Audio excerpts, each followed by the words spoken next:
up, YouTube? It's your boy Sanchez 405 coming at you. It's on the Warpath. If you're new to the channel, make sure you click that subscribe button. Hit the bell so you get notifications anytime there's new content posted to the channel. As always, like, comment, share the video. I would greatly appreciate it. Because y'all know what we do here. We talk Washington football team all the time. And we have one of the premier experts in it.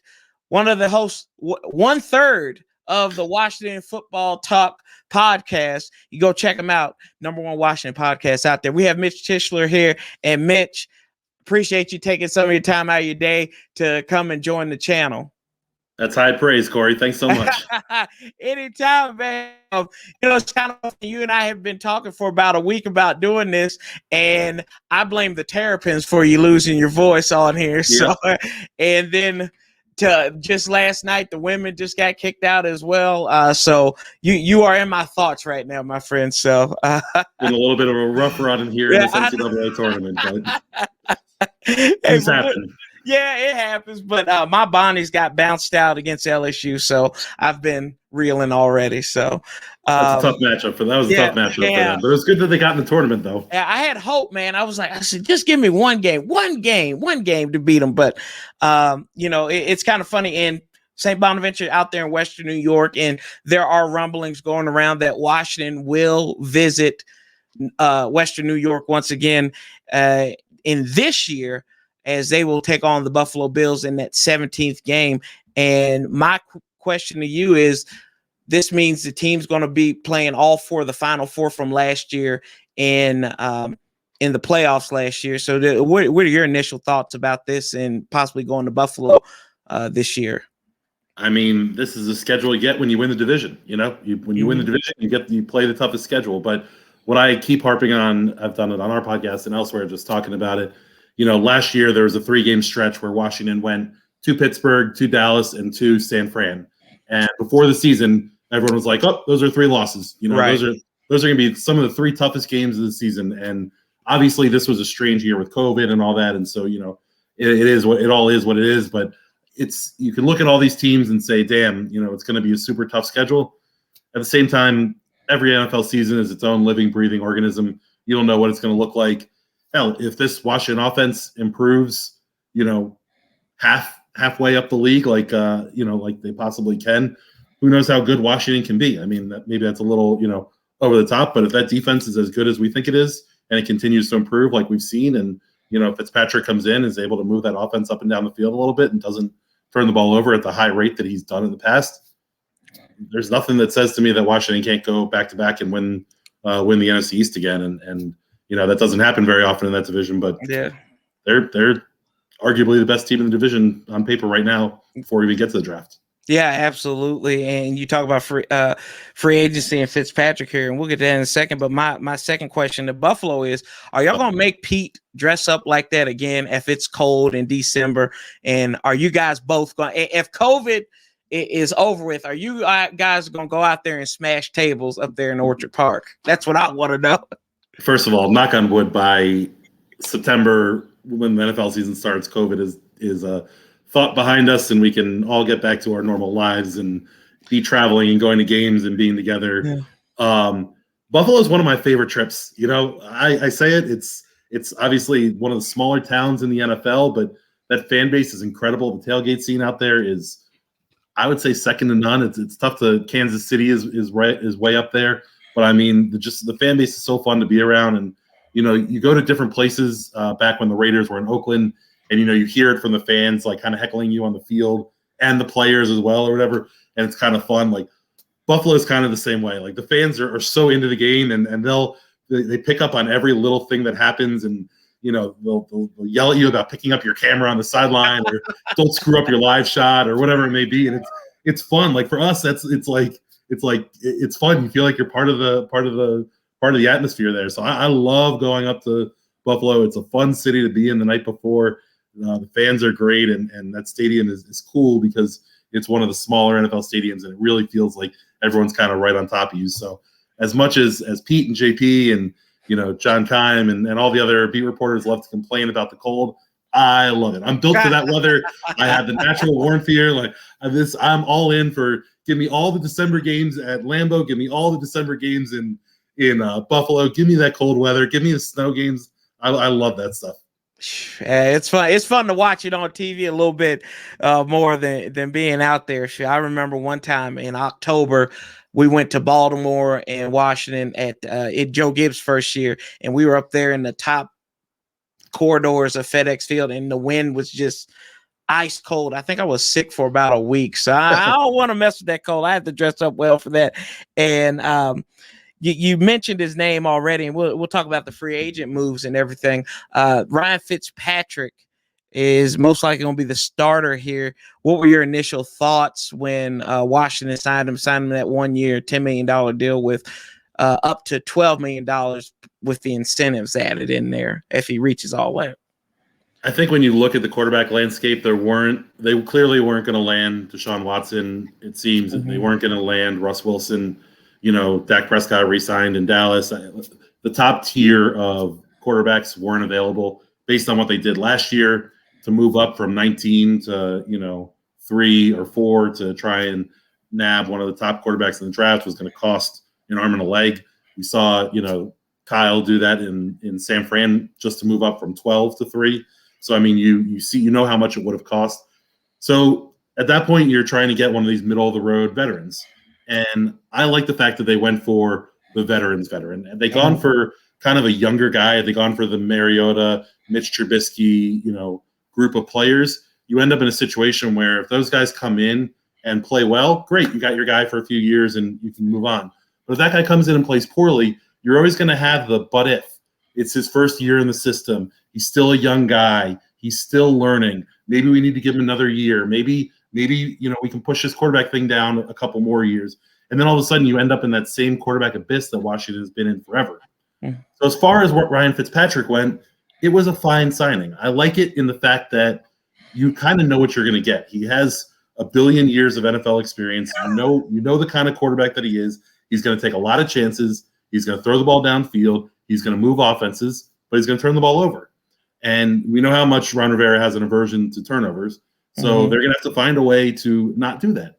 That being said, if he is that quarterback that turns the ball over 50,000 times, then it's an easy bench. You can move him to the bench. He's not going to be a guy who's going to be a problem. We've seen multiple times over the years, much like Alex Smith, he helps kind of tutor the younger QBs. So I give him a lot of credit for that. So if he comes out here, he plays poorly, throws a lot of interceptions, they can bench him. He's not going to be a problem for the quarterback room as is, and there's no what-ifs about him. There's no, maybe we bring him back and he's better next year, or he's better in 2 years, or he's better, So you kind of know what you have and you know where you can go with it, and you can plan for the future knowing that Fitzpatrick is most likely just this one season stopgap. And if he comes out and lights the world on fire, then maybe you get a second season out of him. And but if he comes out and lights the world on fire, they're probably winning the NFC East and doing something in the playoffs, and no one's going to complain about it. So I think he's kind of a nice, stopgap. There's no reason to expect that he's going to go out and play great, but at the same time, you know what you're going to get from him. Yeah, I've been on Ryan Fitzpatrick's station. I haven't gotten on the train yet. I just look at some of the players that he's played with. You talk about Andre Johnson, Arian Foster, Deshaun, and now even Adam Humphries now, who wasn't that great. But I'm just like, I want to get on the train, but I'm just not on there yet. I'm at the ticket booth.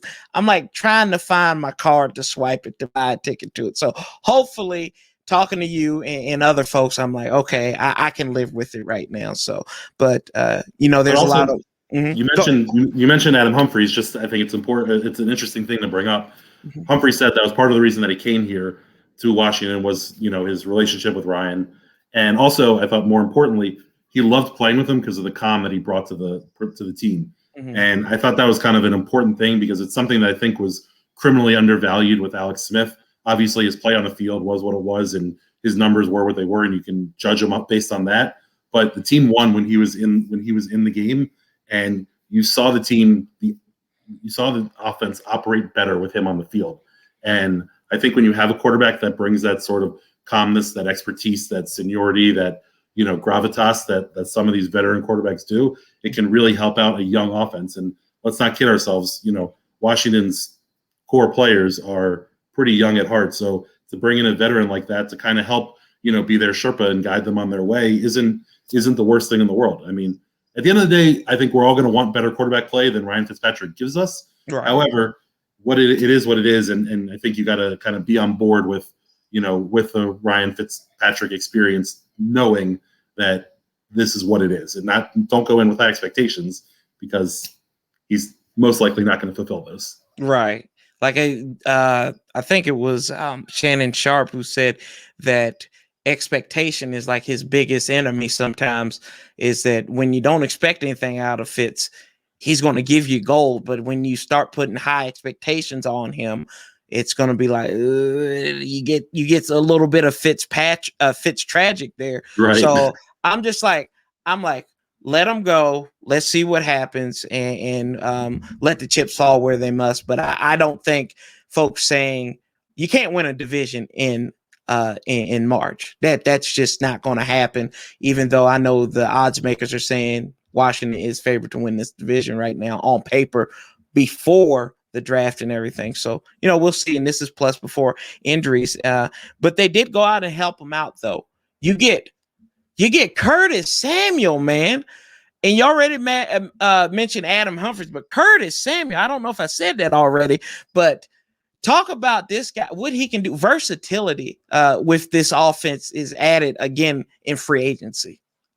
Yeah, I mean, you think about last year when Scott Turner came in and took over the offense during training camp, all we talked about was all the motion and all the movement up front and how they were putting guys in position to succeed and they were going to get the ball in the hands of their playmakers. And we saw that largely, at times last season. There's some quarterback play, I think, hindered some of that. But Curtis Samuel is the guy that you want in that situation. I mean, he was the first 1,000-yard rusher and 1,000-yard receiver in Ohio State history. We had 1,000 yards last year, I think 850 receiving, 200-plus rushing. He's a guy that you can move around and put in a million different spots. And you just think about, the ways that they tried to get the ball into Steven Sims' hands, and now you have kind of a rich man Steven Sims. You have not an undrafted guy who's back there as your quick, shifty guy, but a guy who's proven that he can do it a little bit in the league. And I think that that's going to be a huge bonus for this offense, for Scott Turner, for Ryan Fitzpatrick, for Antonio Gibson, and most of all for Terry McLaurin, who's finally going to have somebody on the other side of the ball that can catch it. I mean, talking, again, we talked to Adam Humphries today. Mm-hmm. It's his 6th year in the league, and he's the veteran guy in the room. Yeah. Like last year, 80% of the receiving core was undrafted. That's, there are undrafted players that hit, clearly. We've seen it across the league from time to time. And Adam Humphries is one of those guys, undrafted. But you can't have a core that's predominantly made up of guys that are undrafted. You need talent on the outside. You need talent that can win one-on-one. And I think they finally have a little bit of help for Terry. And I think we're going to see big things for those two, as long as the quarterback play is competent enough to get them the football. And I don't know if you've ever thought this in probably, I'd say in the last decade. So I say since 2010 up until this past year, I never really thought of Washington as a team that had speed. And it just seems like overnight it's been boom. This team is faster on offense and then on defense as well. I don't know if you've noticed that as well, just watching them over the last back in 2020. Well, I think when you spend a ton of first-round picks on the defense, inevitably it should be better. Right. If they would spend all those first-round picks on the D-line and on the edge rushers and this defense wasn't improving, then this would be a complete teardown and rebuild. Yeah. So I think you see that. But certainly on offense, the lack of speed has been there since Deshaun Jackson left. Yeah. It's been apparent how lacking that department is, and now they got 3 guys with 4.4 better speed in Samuel, McLaurin, and Gibson.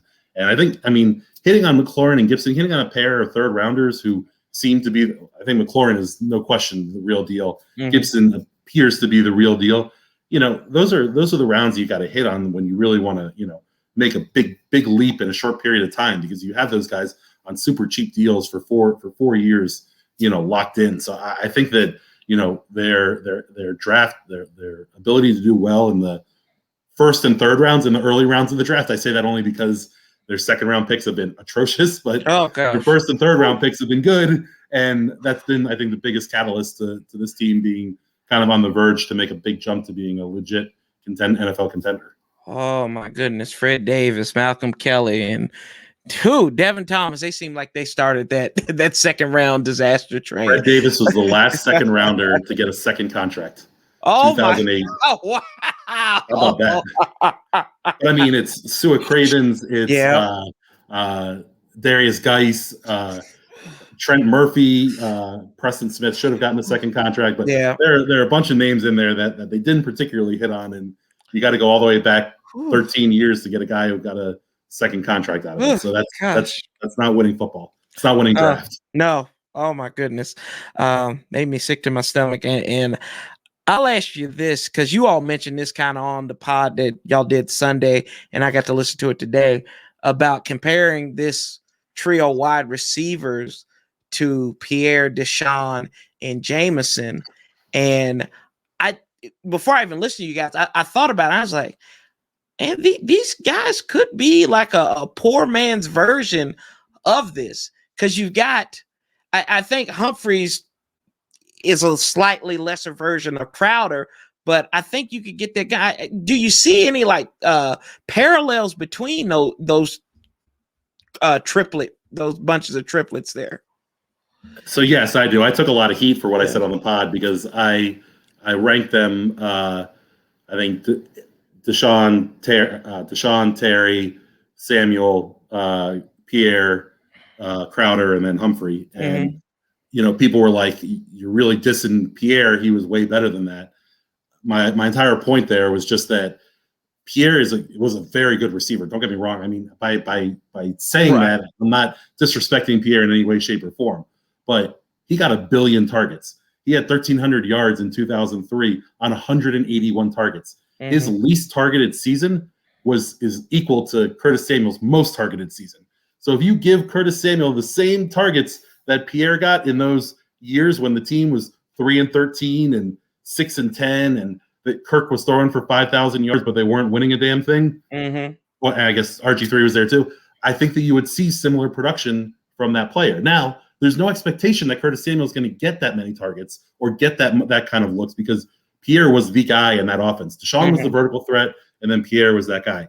I think it's going to be, almost flip-flopped, where you're going to see Terry is going to be the guy, with Curtis Samuel being the guy who's the vertical threat, the running back, the slot receiver, the guy who they move all around. And, when you talk about the 2016 receiving core versus now, you're talking about a finished product versus a work in progress. And I think when you look at the ceiling of these guys, if Terry reaches the heights that we think that he can, if Curtis Samuel continues to improve and gets the touches and the looks that I think that he deserves and can kind of elevate his game with, I think you're looking at a crew that can be similar. They're not going to put up the same numbers, because again, the quarterback play is going to be, Kirk was throwing for 5,000 yards. Jay Gruden wanted to throw the ball 75% of the time.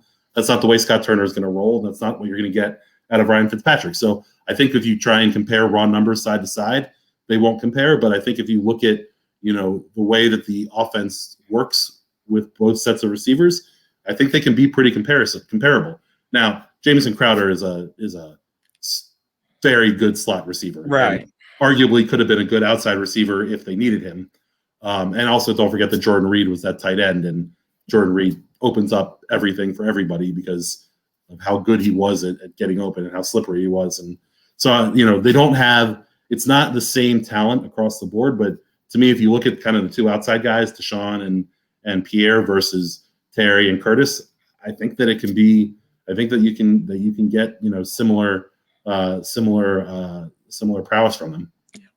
And then I think you don't. I think people lowball Jordan Reed and Vernon Davis in that 2016 offense.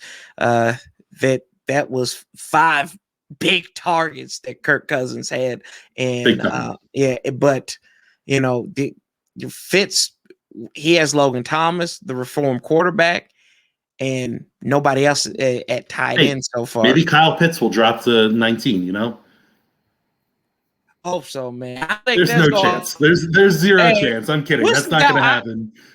Look, I call kid from oh gosh, he sounds like liquor. Kid from Penn State. Fairmouth. I think he could be a good guy. And Brevin Jordan, he reminds me a lot of Jordan Reed, in where you can line him up, and he's more like he's like a big wide receiver more than anything. So I like those two guys. If we can get Baby Gronk, we'll take shots and everything on that one. But the guy I wanted last year was the Dayton tight end, Adam. Troutman. Adam Troutman. I think he went to New Orleans, Saints, right? Oh, Yeah, yep, sure did. That was a dude that I was hoping was gonna fall to them in the third round. But you know what? They ended up with Antonio Gibson. They did okay. I'm okay with it. There you go. Hey man, Antonio Gibson is making it happen for us. And we transition to defense and talk about free agency.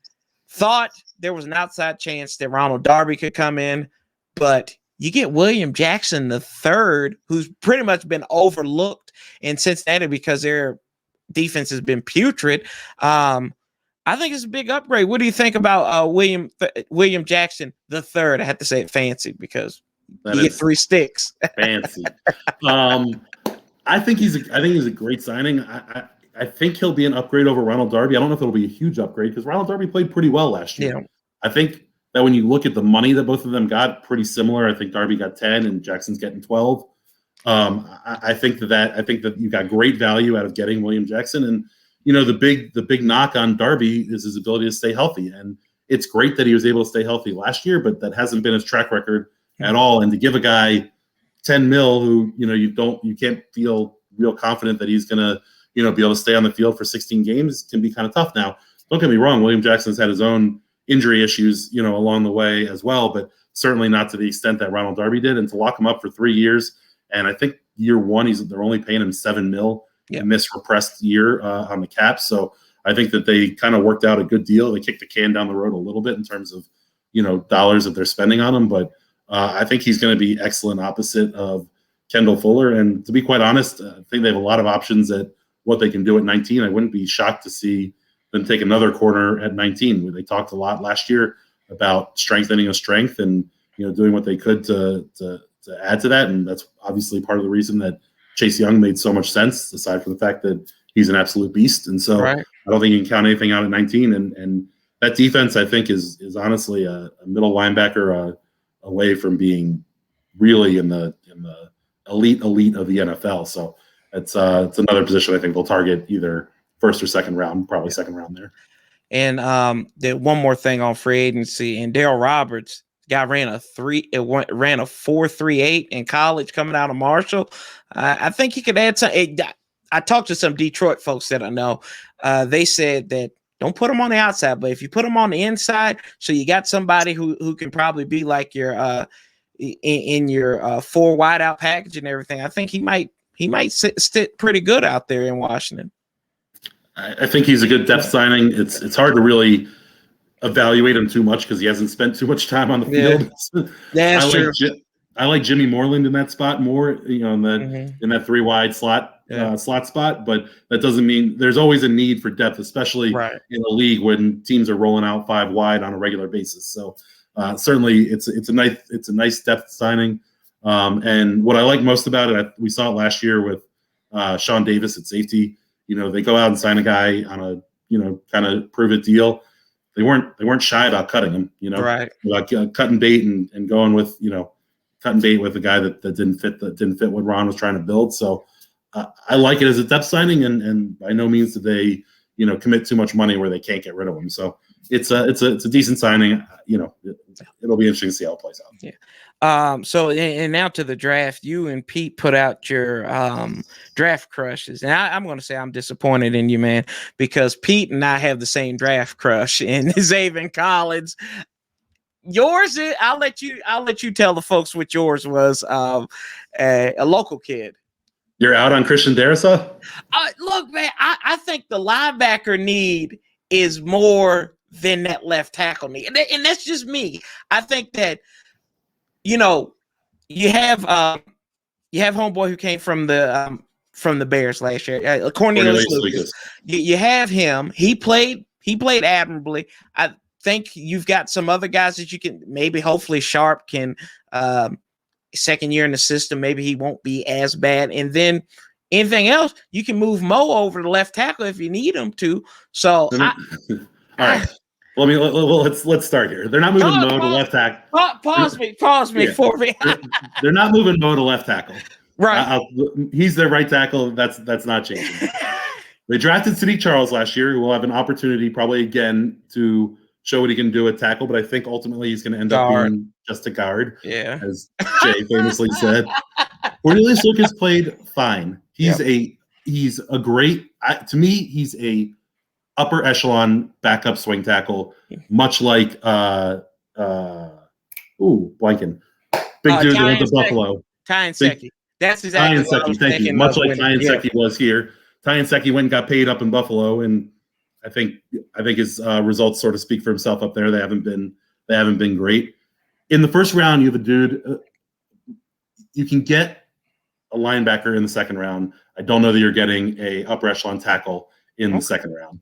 And so for me, as I look at the list of tackles and kind of where things are slotting out, I love that Christian Darrisaw is ranked the 4th best OT in this draft, because to me, I think he might be the second best.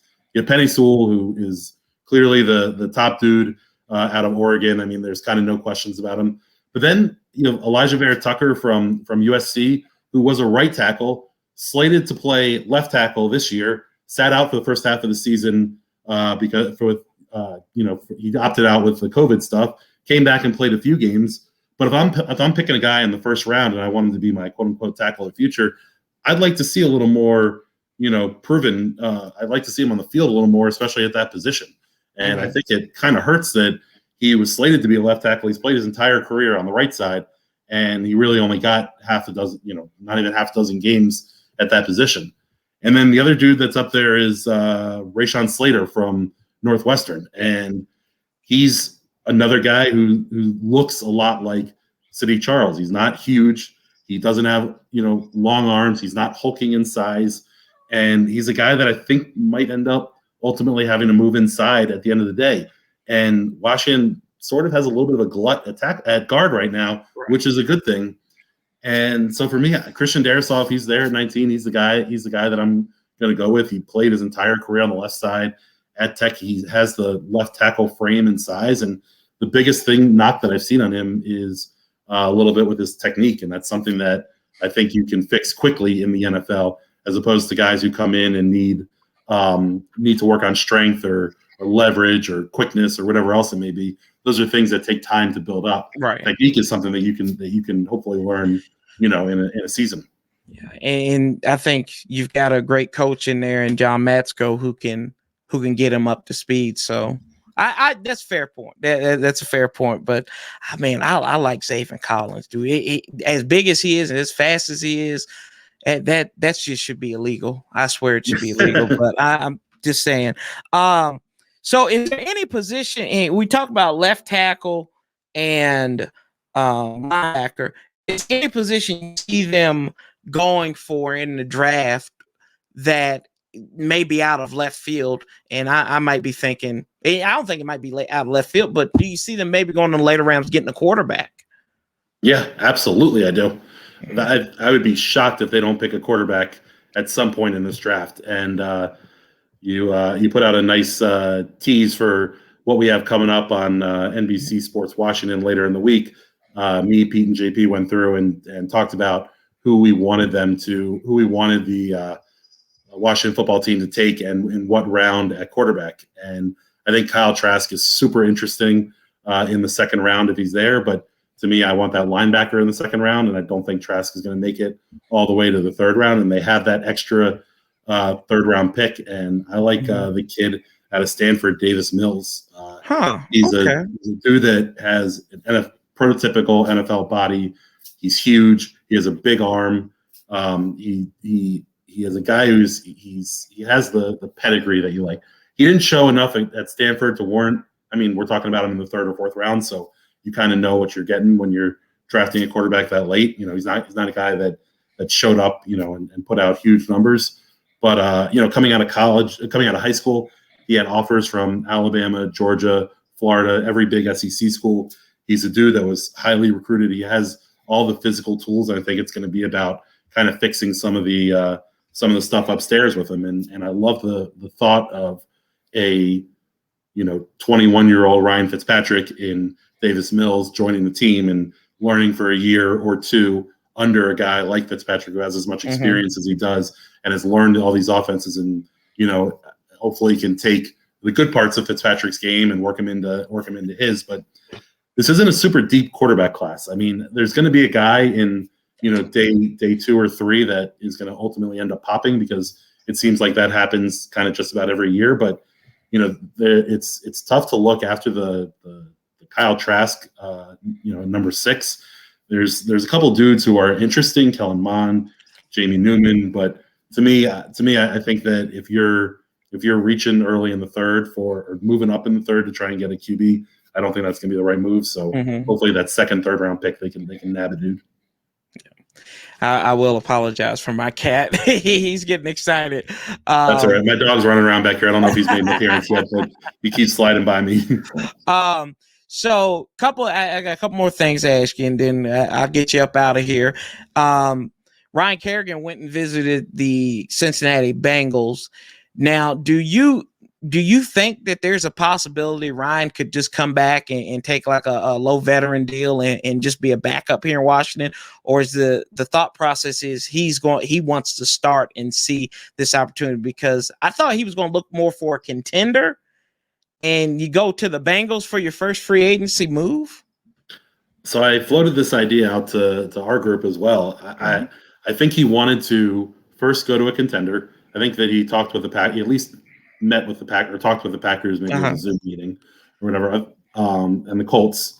But I thought he first wanted to go to a contender. Then he wanted to be a starter. And if none of those things panned out, he was going to go somewhere to be a rotational pass rusher. And to me, if he's going to be a rotational pass rusher and, we get another, week or 2 or 3 down the road, come on home. I don't know why he wouldn't come back here. It's a perfect situation for him.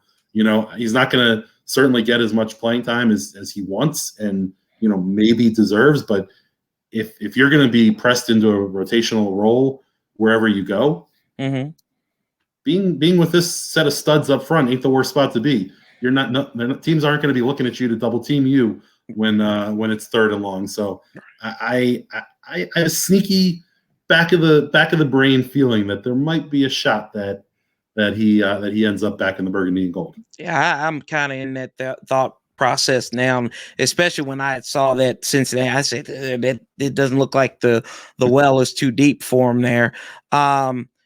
Washington is getting away, and I know he's a friend of y'all's podcast, Nick Sundberg, man. Just talk about him and him as the person, him as the player, and what it means to even lose a guy. We get a long snap. This guy meant so much more than just a long snapper in the area. Yeah, I'll tell you. I mean, the biggest thing that I would say, and it's hard to evaluate a long snapper. I'm not going to sit here and say that I can, tell you who's even across the league. I don't know if I can name a long snapper in the league. But 2 seasons ago, he did get hurt. Nick Sundberg got hurt. They brought in Andrew East to be the long snapper, and just visually, as you're watching practices and watching them snap on the sidelines, the speed at which the snap went back was demonstrably slower. Yes. It was a major difference. And obviously it's nothing against Andrew East. I don't know what he's up to in life these days, but Nick Sundberg was exceptionally good. Sean Johnson's gold medals, that. That's what he's doing now. So no, but go ahead. I mean, how many in the 10 years that he was here, how many bad snaps can you think of? None. It's almost like a referee in a football game in a game. The less you think about him, the better job he's doing. Same with O-linemen. You never. If I don't hear Nick Sundberg's name called, then I know that he had a good game. Exactly. And that's just talking about him on the field. Yeah. Off the field, he is an unbelievable person.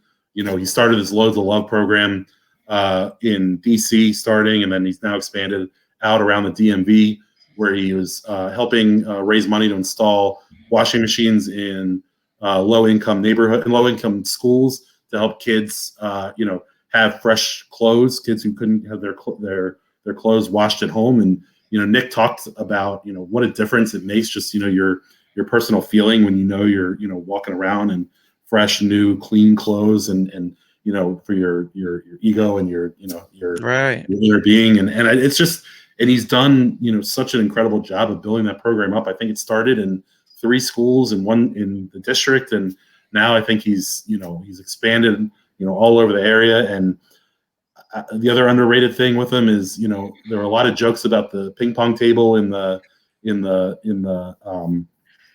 locker room, but that was a team building thing that Nick kind of helped usher in. It was great when you would walk in there and you would see a backup tight end playing the starting cornerback. 2 dudes that probably would never talk in the room, but they had rankings and they had matchups, and you could challenge guys to move up the list and whatnot. And it was just it was great camaraderie, in the room to have those guys, be able to compete. And Nick not only, was one of the guys along with Tress Way to kind of, set that up and have it running, but he also took time, and was teaching these guys how to play. Who was our backup tight end last year? Big dude. Sprinkle. Thank you, Jeremy Sprinkle. He was sitting there and he would I think he taught Jeremy Sprinkle how to play ping pong, or he taught him how to play it well. And he'd walk in there and he'd be showing him how to hit a forehand, and this is how you serve. It was just all those things are off the field and they're so undervalued and underthought about, but it brings a team together. It helps from a locker room splintering and turning into, why is the offense sucks and the defense is playing well. And, there's problems with it. So he was a great dude. It's disappointing to see him, to see that he left. I hope to God he signed somewhere else. I mean, he should sign somewhere else. I can't, it would be super shocking to me if he didn't, but he has a bright future in civics and everything else that he wants to do. He's the NFLPA rep for the team the past couple of years, and certainly with all the COVID stuff going on, he played a massive role in keeping everything together this year and communicating the rules and the protocols and all those different things. So I mean, Nick really he had a bigger impact than just being number 57 on the field. Yeah. And you got to think Washington was clean pretty much throughout the season with COVID. So, that goes back to his credit. And then you said that he taught Jeremy Sprinkle how to play ping pong. I just wish he could have taught Jeremy Sprinkle how to catch a football. But that's it. God love him. And then you bring up another thing, the human aspect of everything like that. This is a job. These players are people as well. And I think as fans, sometimes we fall short of seeing, and you guys see this on a daily basis with them when you're out there at the park and when you could interact in the locker room. You all see that. And, I think that's a great thing that you all do, is bring that human aspect with them, because I'll be honest with you, if I'm seething about something about one of these players, I'll listen to you all and I'm like, oh, okay, this dude's not that bad. He's just going through a bad time in his life right now, but he's going to pick it up. So you guys do, you, JP, and Pete, y'all help restore my faith in Washington sometimes. And during COVID, I think it was one of my favorite episodes when you all talked with the specialist and everything. That was one of my favorite episodes. So we started that a couple of years ago at the end of training camp, getting all the specialists together. And hell, I guess we can say it now. I think we said it I'm sure we said it on the pod, but we were sitting in a tent in Richmond at 4:00 in the afternoon, popping beers and hanging out and BSing about spending the last month in the heat down in Richmond on those wet, dirty fields or whatever. It was a ton of fun having those guys on, and especially because we would bring them on with the premise that, dudes, we're not going to talk about football. Right. We'll ask one football question, and then we're getting out of it. And we're going to talk life. We're going to talk family. We're going to talk fun. We're going to talk golf, whatever else. So, it's obvious. It was also at the same time great that they brought back Dustin Hopkins. Yes. I think that he got kind of an undue amount of heat last year, and honestly, kickers do across the league. But you look at the way that Washington used to churn through kickers that went elsewhere and turned into good. Good NFL kickers. I think Dustin deserved a contract, and I'm glad they're bringing him back. And I think that I think he's going to be better as we move forward. Yeah, I mean, you look at his last. What was it after the 1st of November? He only missed one field goal down the stretch, and there were reports that he had a groin injury. And obviously, if the way he played, he actually looked like he was injured those couple of seasons, those couple of weeks. So I thought once we had Dustin Hopkins back, I was like, this guy, give him truth. And then that Pittsburgh game, if it's not for Dustin Hopkins, that I don't think you win that game. I think you might be talking about them going 12-0. So. Yeah, I mean, Dustin's a good player. He has one of the strongest legs in the league. I love what they've done with him on kickoffs, and that obviously he can kick it through the uprights anytime he wants, on the kickoffs. But he's gotten quite good at popping the ball up and kind of having it land at the 1 yard line or so, and forcing teams to return it. Which, with all the rules that they put in on blocking on kick returns, makes it tough to even get back to the 20 or 25. So he's done a real good job there, and I think that his kicking stats were affected by the groin, but ultimately will be better as we go on. Yeah. One last question for you, because you've been all over the NFL landscape, working with NBC Sports Washington and everything.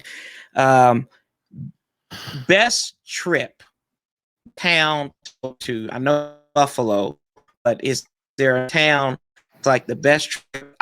When you see the schedule coming out, you're like, we got to go here. We got to do this, that, and the third. I'd be lying. I mean, the best trip that I've been on since starting to cover the team was London, when they went out there and played the Bengals up there. However, that's not a regular trip, so you take it for what it is. Another great trip that's not a regular one, they played Buffalo in Toronto in 2011, I believe, when John Beck got sacked 11 times in one football game. The old shutout. Yeah. But of the regular NFL cities, Nashville is one of my favorites. I love going out there. Phoenix is great. Seattle's a good one as well. I have a sneaky feeling that Vegas is going to make the list when they travel there this year. Oh, but, God. those are the three best.